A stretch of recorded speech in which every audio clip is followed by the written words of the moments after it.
suffers a covert military operation and now faces his greatest battle.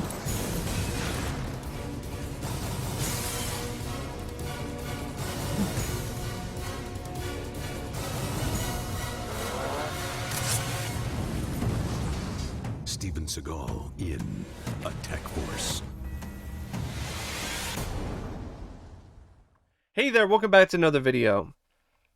This time around, it is a epic rant on one of the most atrocious and incompetent films I have ever seen in my entire fucking life, Attack Force.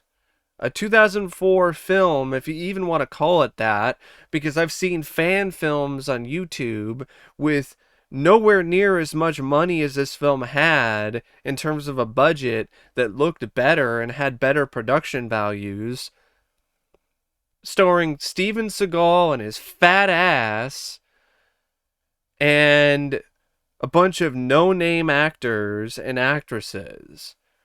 So Attack Force is directed by Michael Keusch, and this director is pathetic. He does not know how to direct action sequences with any kind of verve, vitality, or creativity behind them. This is one of those guys who delivers you the worst when it comes to the effort. Bottom of the barrel is an understatement when it comes to this film's direction. I think when you hire a guy like this, you have gone through the barrel and into the 7th level of hell to find someone who is as incapable and as incompetent as the director of Attack Force. Even scenes that are just supposed to be simple sequences of dialogue are done in a shitty fashion. Forget action scenes. Most of the time people get beat by editing and not actually by anybody's fists or any kind of gunplay. There's no adrenaline to speak of in any chase scene or fight or sequence that involves a lot of gunfire. The director definitely doesn't know how to get the most out of his settings, how limited they are. He does his cast no favors, because even with actors and actresses who are really bad in terms of their ability to act, he doesn't do anything to help them out or work with whatever little strengths that they have. So you have a lot of scenes that are just a close-up of somebody talking, and then maybe a pan or two, but nothing really that special, nothing to spice things up, nothing to make things more palatable for the audience that's stuck watching this shit. And if that isn't bad enough, you've got a screenplay by Joe Halpin and Steven Seagal that is a fucking mess. The narrative is all kinds of fucked up beyond recognition. It's foobarred. You don't know what the fuck is going on half the time. There's something to do with some kind of drug called CTX, and it makes people really angry and super strong. So it's steroids. So everybody just going around with roid rage. Okay. And there's this attempt to try to make it seem like it's a secret CIA, FBI thing with some government agency that's in on it and wants to expose people to this drug. But then there's this other shadowy underground group of people who are already addicted or infected with this drug that apparently also makes you act like a goddamn vampire or a zombie or some shit and gives you weird looking pupils. None of that's ever explained. I don't know why the fuck that's the case. Oh, wait, yeah, I do. I only know why that none of this makes sense because of an interview with the original writer from the book Seagalology, who essentially says, we made a completely different movie that was a sci-fi horror film with space vampires, and we finished it and we gave it to the studio, and they were like, nah, we don't want that. We want this boring bullshit plot with a government agency and CTX, and we're gonna completely re-edit your film without you knowing, and we're gonna change the entire plot, and we're gonna make things completely fucked up beyond all recognition, and there's nothing you can fucking do about it. I mean, even the name of the fucking film was different. The name of the movie, when they originally turned it in, was called Harvester. It was a sci-fi horror movie about Seagal and his men battling some invading force of vampire aliens. And then the production and distribution company decided to eliminate the sci-fi elements and put in this other bullshit. And in order to make it work, they hired back a bunch of the low-tier actors who weren't really getting paid that much to come back and shoot more scenes, and then did ADR to try to tie things together. And the ADR is so awful that it's not even believable. It's like they just had some guy that they brought up off the street or brought up off the set and had him do his best Martin Sheen impression for any line of dialogue that they tried to do to connect things together that comes out of Seagal's fat mouth. Yeah, because it was one of those things where Seagal doesn't even voice this character for the majority of the movie. There are scenes in this film, I kid you not, that are so incompetent that Seagal will be speaking, and then in the next sequence, in the next shot, it will be a different guy coming out of Seagal's mouth. So you will be hearing Seagal sounding normal in the same scene, and then you will be hearing some obvious dubbing in the next. Whose fucking bright idea was this? Seriously. Why did the studio think that, the audience doesn't want a sci-fi horror movie with Seagal? There aren't that many of those, to be honest, with Seagal. That would have been nice to see, even though it probably still would have sucked. At least it would have made sense.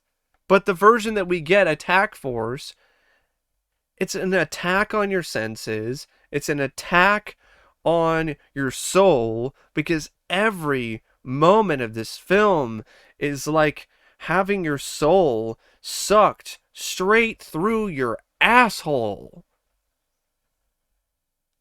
It's so boring. It's so tedious. And the reason why is because you don't give a fuck about anything. You don't care about these characters because the film never gives you a reason to give a shit about any of them, because there's zero character development. You don't care about the plot because either it doesn't make any sense or the things that you do pick up on are not intriguing in the slightest.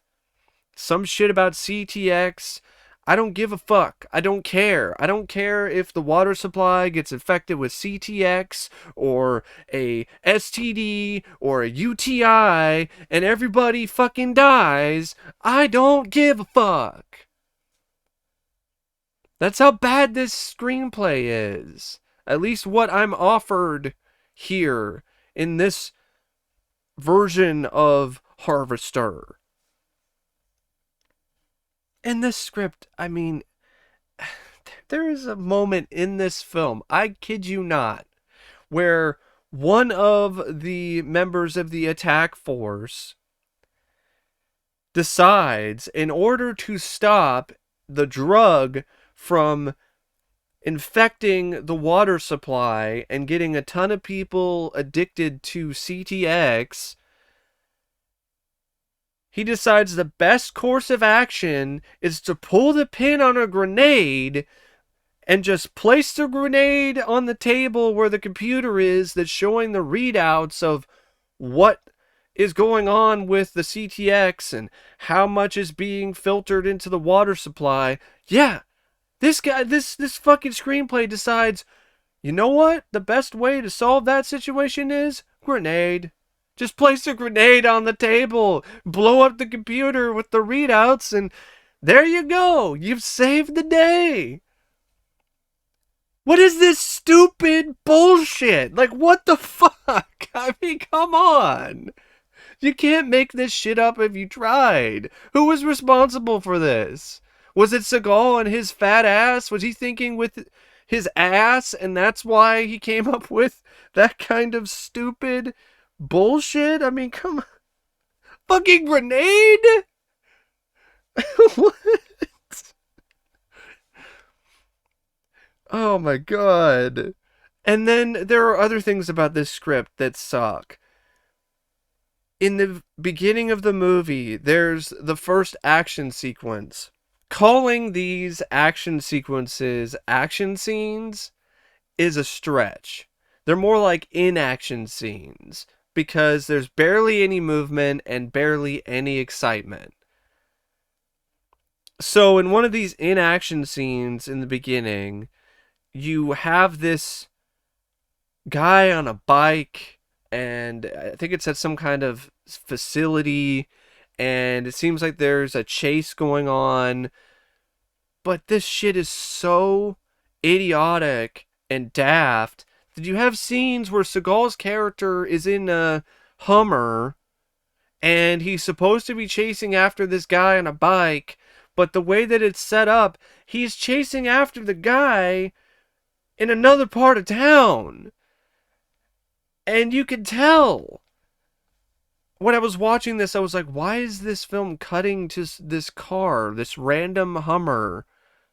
Oh, it's supposed to be a chase? How the fuck is that possible? He's clearly in a city, and the guy in the motorcycle is out somewhere in the middle of nowhere, riding around on his bike. Like, what in the fuck? Seriously. And then you have these scenes and dialogue where Seagal's character is trying to hype up certain members of his team. For instance, Tia. So he spends a scene hyping her up, saying that she's got all these special skills and he's trained her and she's going to be a good asset for the team. And then when she is put into action at the end of the movie, where she's fighting one of these guys who's addicted to CTX, she gets her ass kicked and killed in less than 30 seconds. The time that it takes to probably microwave a roll to make it nice and warm and toasty is about the same amount of time that she had on the screen when it comes to her fighting anybody. He spends all of his time saying she's got special skills. What are her special skills? What kind of skills did you teach her, Seagal? Oh, did you teach her how to get the best deal at the buffet or at KFC? Is that how you handle things? No wonder she fucking died. No wonder she was fucked, because you didn't teach her any real skills other than how to stuff her face the fastest for the cheapest value. You fat fuck. Oh my god. And the climax, it even fucks things up because there's this main bad guy who's established to be this big deal, and he's like the main villain, and he gets his ass kicked by Seagal in no time. And then the last fight is just Seagal fighting this random hot chick. And Seagal is so slow and so pathetic in this. he's doing his Aikido moves or whatever. I think it's Aikido. And the way that it's directed and the way that Seagal does it, it makes it look like he's playing a game of fucking patty cake. Patty cake, baker's man. Ba ba ba ba ba ba ba ba ba ba ba. Just like, this is embarrassing. This is fucking embarrassing, Seagal. Like, really? Were you that strapped for cash? Shit.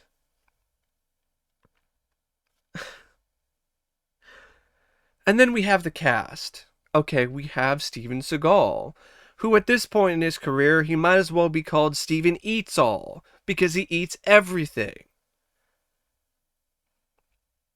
And he's so bad in this.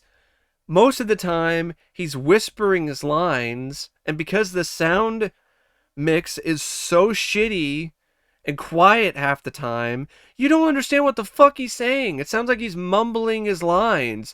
He's just going, the mission is, we gotta stop the CTS. Seagal, wake up! Oh, god damn it, Seagal went into another one of his food comas. Get the stick. The CTX, we've got to stop the CTX. It's deadly. It's very bad.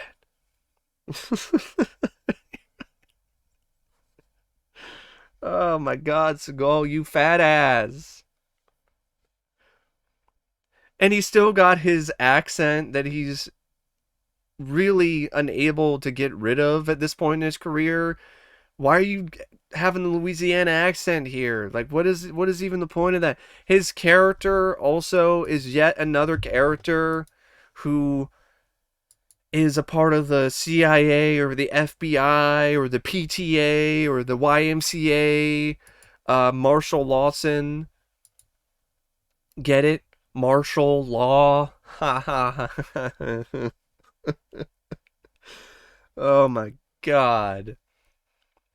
There's a line of dialogue where Seagal's character, Marshall Lawson, he says something along the lines of, I want to assemble my A-team. And I'm like, what is your A-team? Arby's or Applebee's?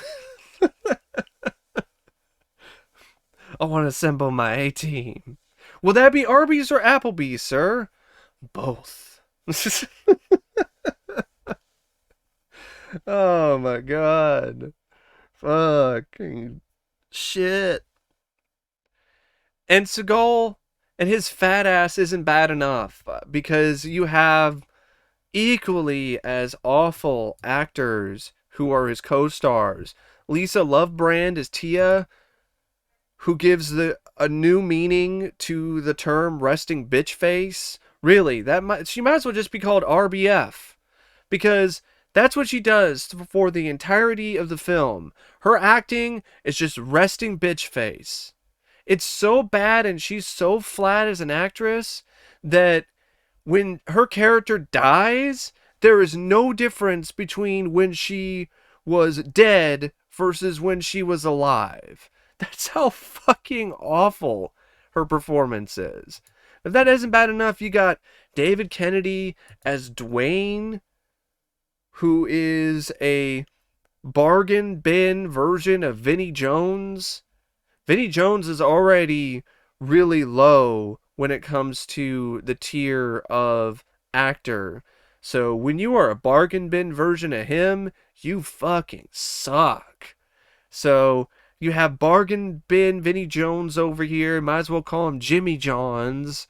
So you have Jimmy Johns, and then you have Danny Webb, who plays Werner, who, you also have this other guy, Adam Croasdell, who plays Arun. Arun. That's his name. Arun. Like, what kind of fucking name is that? You might as well call him a Maroon. Look at this Maroon over here. Half expecting the fucking Looney Tunes to show up and make a cameo. What a maroon! Okay, Arun over here, who's portrayed by an actor who might as well be the slum version of Alan Cumming, Alan Slumming. And then everybody else just is varying degrees of suck and more suck. It's like all the actors decided to switch from suck to blow, or both, back and forth. They either suck or they blow. There's nothing in between, and there's nothing above that. I mean, the movie doesn't even have an ending. They stop the CTX by blowing up the fucking computer, and then Steven eats all Jimmy John's and rest in bitch face, or actually RBF is dead, and Jimmy John's dies too. So I think it's just Steven eats all and maybe a couple other people get into a van, might as well be the van down by the river, and then drive off into the fog. And there's like a music sting at the end. I'm like, did they die? Did Steven eat their ass? Is that what happened? Steven was hungry, so then he ate everybody, and then the film faded to black. I mean, what? That's really like the most prime emotion and thing that comes to your mind after you watch this movie. It's just, what? What the fuck was that shit? And then even the music sucks. The score by Barry Taylor, in the beginning of the film, in the first in-action sequence, it sounds like a dollar store version of James Horner's theme music from Aliens. I was like, are you kidding me? And the bell that they're using, remember in Aliens, in one of the last tracks that's used in the film, the one that's really supposed to get you all hyped up during the climax, it sounds like the fucking dinner bell or a doorbell or some shit. It's so cheap.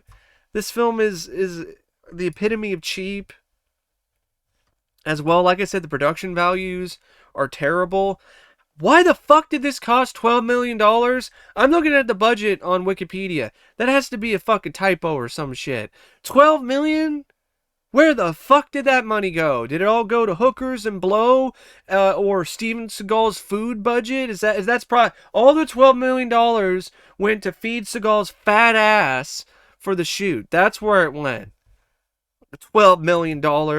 You got sets that are clearly made out of fucking styrofoam.